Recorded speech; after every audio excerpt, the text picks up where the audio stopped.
In this problem, we're given that there's an object with a triangular cross section, and then we're asked to find the total force acting on the one end of this object.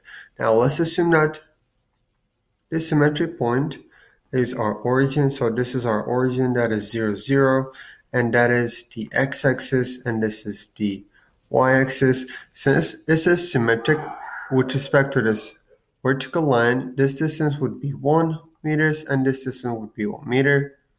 So this coordinates of this point would be then 1 and 0.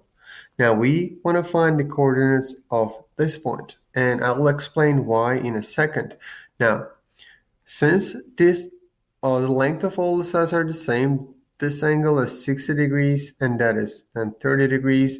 If the length of this side is this 1, then this length would be square root of 3.